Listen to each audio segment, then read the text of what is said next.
इसमें अब हम यूज़ करेंगे फॉर प्रोसेस 1 to 2। आप देखिए 1 to 2 प्रोसेस क्या है, वो आइसोएंट्रोपिक, ये आइसोएंट्रोपिक प्रोसेस है। तो इसके लिए हम एक इक्वेशन लिख सकते हैं T2/T1 is equal to P2/P1 to the power gamma minus 1। और इसी तरह से ये 3 to 4 जो प्रोसेस है ये भी आइसोएंट्रोपिक प्रोसेस है, तो इसके लिए भी इक्वेशन लिख सकते हैं T3/T4 is equal to P3/P4 to the power gamma minus 1। तो ये इक्वेशन तो हमने लिख दी, T2/T1 is equal to P2/P1 to the power gamma minus 1 for process 1 to 2. Similarly for process 3 to 4, T3/T4 is equal to P3/P4 to the power gamma minus 1। और इसमें P2 की value जो है वो P3 के इक्वल है और P1 की वैल्यू P4 के इक्वल है। ठीक है, आप डायग्राम में देख सकते हैं। देखिए इस डायग्राम में अगर आप देखेंगे तो ये P1 है, ये P4 के इक्वल है और P2 P3 के इक्वल है। ठीक है, इनको यूज़ कर लेंगे। तो इनको जब हम यूज़ करेंगे तो यहाँ से अब देखिए जब ये इस साइड में रखेंगे हम वैल्यूज़, क्या हो गया, P2 की जगह तो P3 रख सकते हैं, तो ये तो हो जाएगा P3 न्यूमरेटर में और P1 हो जाएगा P4। तो इनकी राइट हैंड साइड मैच कर जाएंगी, इसकी भी यही है। तो यानी राइट हैंड साइड इक्वल है अगर, तो लेफ्ट हैंड साइड भी इक्वल है। तो यहाँ से हमारे पास टेम्परेचर के बीच में एक ये रिलेशन बन गया।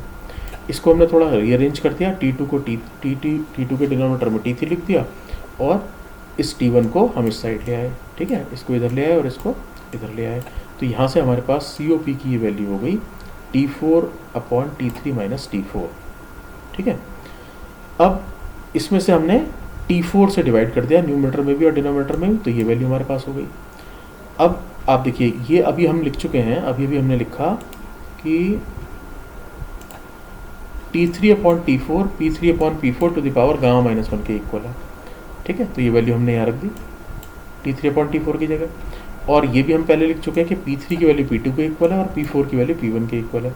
तो यहाँ से हमारे पास आ गया P2/P1 to the power gamma minus 1 होगा गामा। इस टर्म को, ये जो फर्स्ट टर्म है, इसको हमने लिख दिया RP to the power gamma minus 1 over gamma, where RP is compression ratio of compressor. ठीक है, तो ये हमारा पूरा कॉम्प्रेशन रेशो की टर्म में आ गया।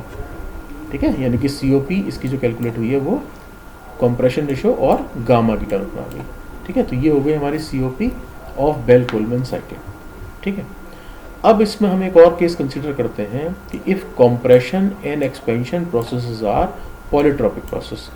अभी जो हमने इससे पहले डिस्कस किया उसमें हमने कहा कि ये प्रोसेस आइसोएंट्रोपिक है और ये भी आइसोएंट्रोपिक है।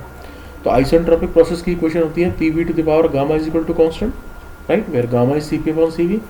अब हम कंसीडर कर रहे हैं कि सपोज ये जो प्रोसेस है प्रैक्टिकली इनमें कुछ हीट ट्रांसफर होता है और ये आइसोएंट्रोपिक की बजाय ये पॉलीट्रॉपिक प्रोसेस है।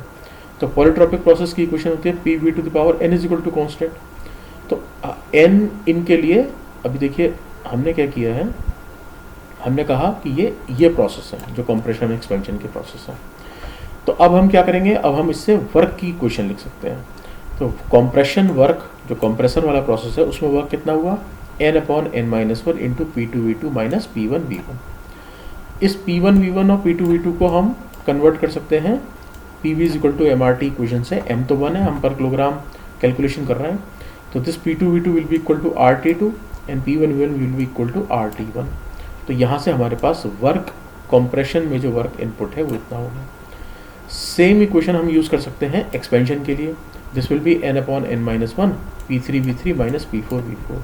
फिर से इस P3V3 और P4V4 को R और टेम्परेचर की टर्म्स में कैलकुलेट कर लिया। तो अब हमारे पास जो नेट वर्क डन हुआ वो कितना होगा, that net work done will be equal to WC minus WE। तो इन दोनों को हमने माइनस किया तो हमारे पास ये एक्सप्रेशन आ गया। ठीक है, तो अब हमारा वर्क इनपुट ये है और जो हीट एब्जॉर्ब्ड है या रेफ्रिजरेशन इफेक्ट है वो तो अभी भी उतना ही है, CP into T1 minus T4। आप देखिए ये क्यों है उतना ही, ये जो हमारा डायग्राम है इसमें आप देखिए कि जो हीट एब्जॉर्ब हो रही है वो इस प्रोसेस में हो रही है 4 to 1 में। तो ये प्रोसेस तो अभी एज इट इज़ है, हमने जो चेंज किए हैं, जो चेंज कंसीडर किया है वो इस प्रोसेस में 1 to 2 और 3 to 4 में किया है।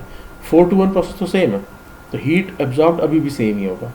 तो हीट एब्जॉर्ब्ड हमारा है CP into T1 minus T4, ये हीट एब्जॉर्ब्ड हो गया। COP कैलकुलेट करनी है तो हीट एब्जॉर्ब भी रेफ्रिजरेशन इफेक्ट है, refrigeration effect upon work input, ये हम कैलकुलेट कर चुके हैं। इस इक्वेशन में ये जो R आ रहा है, इस R को हम लिख सकते हैं because R is equal to C P minus C V, तो इसको हम कन्वर्ट कर सकते हैं टोटल सी वी की टर्म्स में, because gamma is equal to C P upon C V. तो यहाँ से हमारे पास R की वैल्यू आ गई सी वी इंटू गामा माइनस 1। ये क्वेश्चन आपने पहले ही बहुत बार यूज़ किया है। अब ये इक्वेशन हमने लिख ली, और इस इक्वेशन को यूज़ करते हुए, यानी कि मैं आपसे क्या कह रहा हूँ कि ये जो हमारी सी ओ पी की इक्वेशन है ये वाली, इसमें आप R की वैल्यू रख दीजिए C V into gamma minus 1। तो इस R के प्लेस पे आ जाएगा C V into gamma minus 1, और C P upon C V हो जाएगा गामा। ठीक है, तो यहाँ से, और अब हम क्या करेंगे, हाँ इतना जब हम पुट करेंगे तो हमारे पास ये वैल्यू आ जाएगी। ठीक है, आप देख रहे हैं कैसे आई, T1 minus T4 bracket as it is है, सी पी, और यहाँ पर इस R के प्लेस पर आया C V into gamma minus 1, तो उसमें से C P upon C V gamma हो गया। ठीक है, और ये वैल्यू R की वजह से आई है। ठीक है ना, R की वैल्यू हमने रखी सी वी इंटू गामा माइनस 1, तो यहाँ से हमारे पास फाइनली ये एक्सप्रेशन आ गया।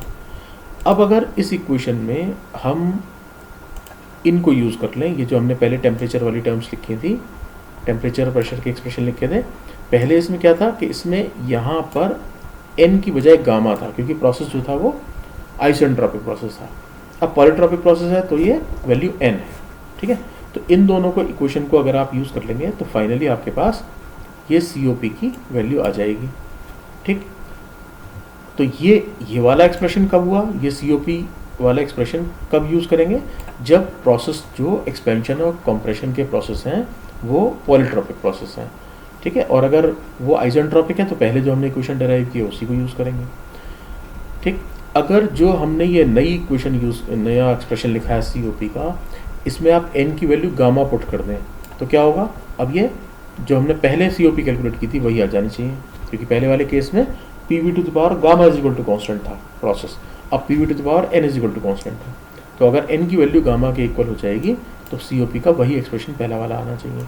ये वही एक्सप्रेशन है जो इससे पहले आया था। ठीक है, तो इस तरह से हमने ये बेल कोलमैन साइकिल के लिए COP की वैल्यू कैलकुलेट कर ली। ठीक है, अब देखिए इसके न्यूमेरिकल जब आएंगे एग्ज़ाम में और वो आपको सॉल्व करने होंगे तो आप कैसे करेंगे, मैं आपको उसके लिए एक तरीका बता देता हूँ।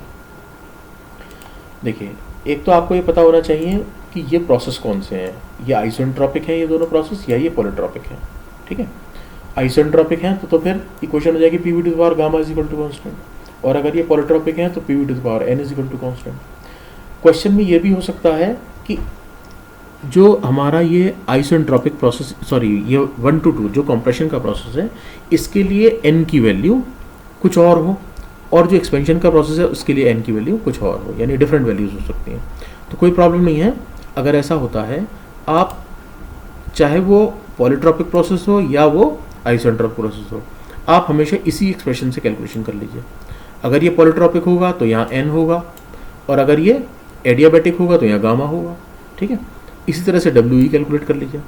अगर कंप्रेशन और एक्सपेंशन प्रोसेस के लिए n की वैल्यू डिफरेंट है तो डिफरेंट रख दीजिए, यहाँ पर ये n1 रख दीजिए दोनों जगह, यहाँ पर ये इसको n2 रख दीजिए, ये n2 हो गई। ठीक है, ये भी n2 हो गई। ठीक, तो इस तरह से आप WC WE कैलकुलेट कर लीजिए, दोनों का डिफरेंस लेंगे। अब आपको ये वाली टर्म नहीं आएगी। ठीक है ना, ये वैल्यू आपको कैलकुलेट करनी पड़ेगी क्योंकि n डिफरेंट है, यहाँ भी n डिफरेंट है, तो ये वैल्यूज़ आप कैलकुलेट कर लेंगे, दोनों का डिफरेंस ले लेंगे तो नेट वर्क इनपुट आ जाएगा। और जो हीट इनपुट है या हीट एब्जॉर्ब्ड है, रेफ्रिजरेशन इफेक्ट है, उसकी वैल्यू तो इतनी है, CP into T1 minus T4, चाहे कोई भी केस है। बस ये दोनों चीज़ें आपने कैलकुलेट कर ली। अब refrigeration effect upon work input कर दीजिए, तो ये आपके पास इसकी COP की वैल्यू आ जाएगी। ठीक है, तो इस तरह से हम COPs की कैलकुलेट कर सकते हैं। ठीक है, इसका एक क्वेश्चन एग्जाम में 100% आएगा, तो इसके कुछ क्वेश्चन सॉल्व कर लीजिए बुक से।